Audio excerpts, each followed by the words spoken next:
What's cracking, everybody? You're back to Mr. Berger. Tonight we're going to be taking a look at this Goblin Giant Sparky deck. So this is kind of a new off-meta deck that I discovered on a CWA video, as I do with a lot of my decks. Usually I find them there or on Royale API or Stats Royale or something like that. So anyway, this one was on CWA and it was played by Tobi SpiritHawk. I believe he's another pro player. And if you want to see that video, go definitely check it out. You can see some professionally played live matches in that video. It was also covered on a few other YouTubers. I believe that it was covered by Chief Pat as well. One of the few viable Goblin Giant decks right now. So this is definitely like a it's very much a beatdown style deck, as you generally see with the Sparky. And the Goblin Giant is your main tank in this beatdown deck. So it seems to be played by pros a lot lately with Sparky, the Goblin Giant, that is. And they pair really well together. They kind of complement each other quite well. It takes the role of that regular giant. And in fact, the Goblin Giant can be replaced with the regular giant if you do not have him up to par or up to level. So if you prefer that, that's definitely an option. But I like the Goblin Giant. It's a fun new card, and if you're looking for a deck to try it out, this is definitely a very powerful and viable deck that's, a lot of fun to play as well. Now, with the introduction of the E-Drag, there's definitely even more counters to the Sparky, so she's kind of suffering a little bit, and I'll talk more about that later. But here's an example of a match where I actually managed to beat a player that's running the Electro Dragon. So we'll see how it goes. So as I mentioned, this is one of the only viable Goblin Giant decks right now, and if you don't have the Goblin Giant, you can definitely just run the regular Giant in the place of the Goblin Giant. So the Goblin Giant, one interesting thing about this versus the regular Giant is he actually counters graveyards quite well. So first of all, you got the big heavy Goblin Giant himself, right? Not including the 2 Spear Goblins, but just the tank himself. So he kind of absorbs the skeletons from the graveyard. If you played back, I think it's like a year ago or a few months ago, the Ice Golem used to completely shut down a graveyard because it would basically distract all of the skeletons because of the way that they were placed, and then it would explode and destroy them all. So the Goblin Giant kind of takes that role. It doesn't do that anymore because they changed the way that the graveyard works and everything. But anyway, the Goblin Giant plays a similar role to that right now because while he's tanking, he's got those 2 Spear Goblins on the back. So he's taking all the hits from the skeletons that are spawning from the graveyard. And then the Spear Goblins that are, sitting in the little sack on his back there are shooting away and destroying those skeletons. And now that Spear Goblins one-shot skeletons, because they tried to make practically everything in the game other than a few things like Expo one-shot skeletons, then it just instantly shuts down that graveyard. It's kind of like having a poison down there. So you got the tankiness of the Goblin Giant himself, and then on top of that you have the Spear Goblins destroying the skeletons with their spears. Now let's talk more about this deck. One thing that you'll notice is there's an element of zap bait. You've got Spear Goblins in your deck, you've got the bats in your deck, and then you've also got the Goblin Giant. And the Goblin Giant, when he dies, he spawns those 2 Spear Goblins, so there's a minor element of zap bait there as well. But it's not too significant because generally when he dies, he's going to be right next to the opposing Princess Tower, and then the Princess Tower will just lock onto those Spear Goblins and instantly kill them. So they're rarely ever going to get zapped. But there is that chance that, he gets destroyed and they survive and so on and so forth, and they might get zapped. But ultimately what you're looking for is you're going to try to bait out their zap spell so that you can safely play your Sparky, or allow your Sparky to have a little bit more potential or likeliness to connect to an opposing unit or tower, because a general counter to the Sparky is the zap, given that it's one of the cards that stuns, so it interrupts the Sparky's charge up effect, and that's how her auto attack works. She charges up and then she does a ton of burst damage all at once after that charge up. So if they zap it right at the last second or the last half second or millisecond, then all that huge charge up that she was spending those last 4 seconds doing is all for naught, and that can be enough time to basically completely take her out. Now in this particular match, it's actually going up against an Expo. Expo is not particularly strong right now. One of the things that people were calling for the Archer's buff that had the pull for recently is that it would buff the Expo and the Siege archetype, because archers are a common card that are played in Expo decks and Mortar decks. But they didn't get it because the Dark Goblin won that poll, and I love the Dark Goblin. I voted for it personally because I have it leveled up on this account and I like playing it, and so it's just a personal preference for me, but I completely support the buffing of the archers. I wish that they would just do both. But regardless, the Expo is still in a bad place, and not having those archers buff is not going to help. So occasionally you're still going to go up against it, because if you're a good Expo player, it's just harder now. It's just even more difficult. But if you're a good Expo player, you know what you're doing, and you can beat just about any archetype. And if you can't beat them, then you can try to draw them out. You know, play into it, draw. You know, it's even more difficult now on ladder because you got the 3-minute overtime. But in challenges, you always had that, so I guess that doesn't really matter in this particular case. So in this match, we're going up against an Expo player. And we can see there's a few ways for me to counter the Expo. That was kind of a dumb placement of me. I should have put the Goblin Giant right at the bridge rather than, you know, just on the river there. But anyway, it works out. I was able to destroy that Expo. Alright, let's talk more about the strategy and the, you know, things that, the underlying elements of this deck and how we're going to play it. So, we talked about the element of zap bait that we have, and ultimately you want to bait out their zap with one of your cheap cards, like your Spear Goblins or your Bats, so that your Sparky can shine and not be interrupted. Now let's talk more about that Sparky. Sparky can be a massive tank killer. She can also completely shut down swarms because of her AoE. She can one-shot most units that have, you know, that mid-range HP, you know, that die to Fireball or get weakened by Fireball. I believe she one-shots a Witch as well. She one-shots a ton of things. So see, she just absolutely wrecked that Hunter there. So you can see, she only cost me 6 Elixir, and that right there destroyed the Hunter, instantly made it, you know, 4 Elixir worth. So she's already gained 4 Elixir in value, in a sense, right here. And I was able to take out that E-Wiz, and now she's going to survive. She finishes off that Knight, so that's more value right there, so on and so forth. And you can see, I'll show a video or a replay in a little bit here where she gets some serious value, and she just goes on, you know, to just absolutely destroy, you know, unit after unit, swarm after swarm. And it's just pretty amazing to see. So she can be a massive tank killer, first of all, so you can use her to shut down, you know, Goblin Giants, or you can use her to shut down Giants, or you can use her to shut down Golems. She cannot attack air, so you can't use her against Lava Hound. She is also great against shutting down support units. So what I'm getting at here is she's generally used kind of on defense first. You can use her at the bridge, but that's rare. You don't use her aggressively, really. You use her to gain value, to gain some sort of a positive elixir trade, and then more and more value on defense, because she'll stay alive for a long time and she'll just absolutely plow through whatever your opponent sends over to your bridge, or to your side of the bridge. Occasionally your opponent is going to panic, and that'll give you the potential to get even more value. So this is a good example here. You can see that the opponent occasionally puts down things that just instantly get blown up by that Sparky. Now one thing you do need to watch out for with Sparky is Rocket or Lightning hitting your Sparky and your tower too. So she's not the best opening move, and I'll talk about opening moves more in detail here in a little bit. But if you do use her as an opener, you do be careful. Make sure that they don't have a rocket first, because they'll just instantly rocket and they'll get damage off on your tower and instantly destroy the Sparky, and that's an equal elixir trade because it's a 6 for 6. And on top of that, they just got free damage on your tower, basically. So Lightning will not completely destroy her, only Rocket will, but it will stun her and interrupt her charge up, and it will do a significant amount of damage to her, so you gotta watch out for those 2 heavy spells. You're not too worried about things like Poison or Fireball.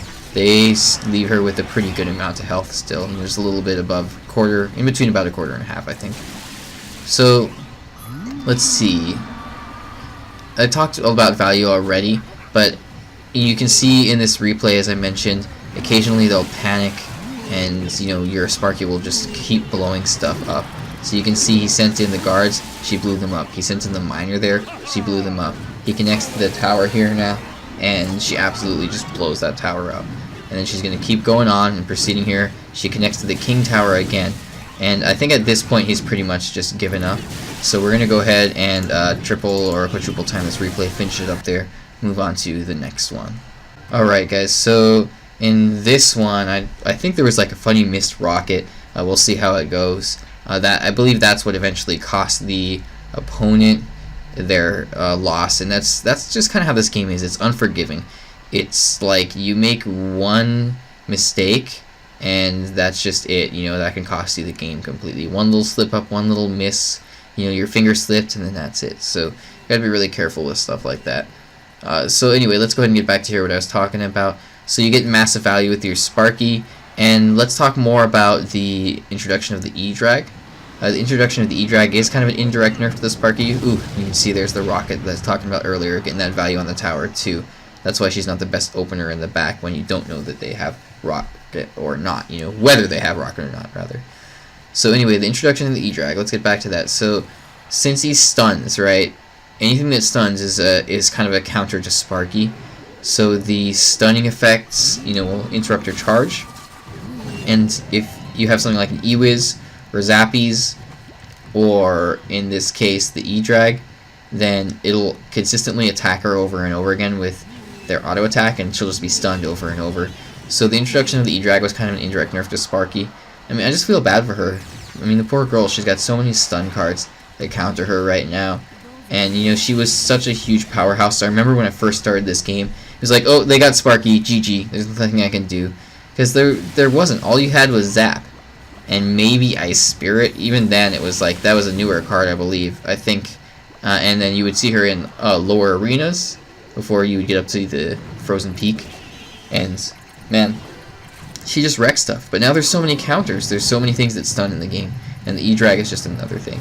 But regardless, you can see that she's actually still in a pretty good place. And if you are a veteran Sparky player, you know that she has the potential to do quite well. She is still pretty good. She's pretty powerful.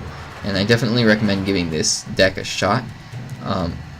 Because even though she may have gotten that indirect nerf through the E-Drag, she still has this, you know, unique mechanic that causes your opponent to potentially panic, and she just has the potential to do so much damage and gain so much value. Even if she never connects to the tower, you can use her purely as a defensive unit, and it's just insane.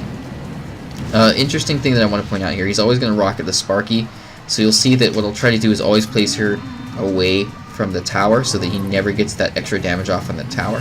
And occasionally he may rocket after the Sparky has gotten a hit or two off on something, so she gets that value, because it's always going to be a 6-for-6 trade. So if he never hits the tower again, it's always going to be an equal elixir trade. So in theory, it's kind of like, okay, nothing happened there, because I spent 6 elixir on the Sparky, he instantly killed it with 6 elixir from his rocket. So if the Sparky gets any damage off on anything there, and his rocket hits nothing but my Sparky, then in theory there I'm gaining elixir, because I'm getting value through that Sparky. Alright, so you'll see he's always using that rocket, and another thing that I've got to keep in mind, or that I want to point out rather, is that since he's always using it, he's never going to have the rocket for anything else like chipping away at my tower. Because at this point, all he needs is like 2 or 3 rockets, maybe 2 rockets and a little chip damage, and my tower would be dead. He's got the log in there too, right? And those goblin barrels that I can't completely shut down. So if he had the potential or the option to rocket my tower just twice at this point, it would be completely gone. So every time that I use that Sparky, he's going to be rocketing that Sparky, and he's hanging on to that rocket for the Sparky every time. And I know that. You gotta keep things like that in mind. Those are those little nuances that allow you to, you know, take your game to the next level. And this is something that I'm working on myself. Ooh, there's that missed rocket. Look at that. The Sparky dodged the rocket with her pushback. Oh, I should put that on Reddit. That was awesome.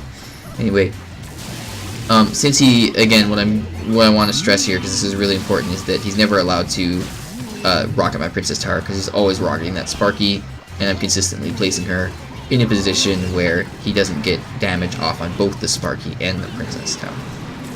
Okay guys, let's talk about opening moves and card replacements. I'll show you that last good replay, and we will call it a video. So I think that missed rocket pretty much cost him the game here, because that Sparky was able to stay alive after that rocket, and that cost him 6 elixir, and that pretty much, you know, like I said, one little slip up, that's all it takes, and that can end the game. Alright guys, so just take a look at the value that Sparky gets in this particular match. You know, she stays alive for a long time, and the overall value that she gets is pretty significant. Alright, let's talk about opening moves. So the Royal Ghost in the back is always one of my favorite opening moves. It's a pretty safe opener. You know, it only costs 3 elixir. It has that invisibility, so it has the chance to stay alive for a long time and connect to the Princess Tower, get some chip damage off. It's tanky, it got splash damage, it's just a pretty safe opener. You could Spear Goblins at the bridge or use them in the back, but if you use them in the back, they're probably just going to get zapped. But hey, maybe that's a good thing, because you want to bait out their zap, right? You could cycle Bats in the back or Mega Minion in the back. You could potentially Goblin Giant or Sparky in the back, but you don't necessarily want to do that, because you don't know if they have Rocket yet, if you're going to Sparky in the back. And if they have Rocket and you Sparky in the back, they're going to, like I said, get that positive elixir trade, because they instantly kill her, and they also get that chip damage off onto the tower with this with the Rocket. And it's a good amount of damage, because it's a Rocket. It's not just like, a couple swings from an archer or something like that. It's a full-on Rocket. So good chunk of damage to that tower.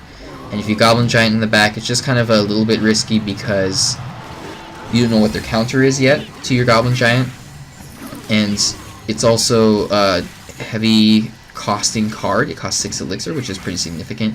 So you're investing 6 elixir, which gives them the potential to put a full 10 elixir in the opposite lane, and you've only got 4 to counter it then. Okay, so that's it for opening moves.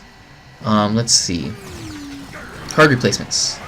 For the 2 Zap Bait cards, the 2 major Zap Bait cards, which are the Spear Goblins and the Bats. You could definitely go with any other Zap Bait kind of cards, which would be like Goblin Gang, maybe regular Goblins even. Potentially even Minions sometimes get zapped, or Minion Horde gets zapped. So other cards like that are susceptible to zap. Inferno Dragon is another great one, because they're going to zap that Inferno Dragon to interrupt it, similar to the Sparky. For the Mega Minion, it's just kind of like a mid-range support card. You can put like a Musketeer or Mini P.E.K.K.A. or something in there. You got a lot of things that attack air with the Spear Goblins, the Bats, and the Goblin Giant. Then you got the Fireball and the Zap. So you don't have to worry too much about an air targeting unit. But you probably want to consider something that's got some sort of range, or something that can do a good chunk of damage. Some sort of a range support card. Maybe Musketeer or something like that. Mini P.E.K.K.A. if you want something close range, or even a Lumberjack if you want to go hardcore. I love the Lumberjack. For the 2 spells, you can always go, Poison, or Log, or Barbarian Barrel would be great, because it's pretty legit now. But the Fireball Zap combo is one of my favorites. It's classic, it's really powerful and reliable, works out really well. For the Royal Ghost, you can always just go with another mini tank, like a Knight. Maybe for that cleave damage, you could do like a Valkyrie, or some sort of like a Dark Prince. And let's see, for the Goblin Giant, as I mentioned, you could always put in a regular Giant. And for the Sparky, well, maybe another really heavy-hitting unit, but you can't really replace the Sparky. This is a kind of a Sparky-themed deck. Alright guys, that is it for tonight's Goblin Giant Sparky video. Make sure to leave the video a thumbs up if you liked it, because that helps the channel grow. If you have any questions or have anything to say, leave a comment in the comment section below. I'll definitely be sure to get back to you. Thanks so much for watching, guys, and have a good night. Check the checklist with the ivory box on the front page or the red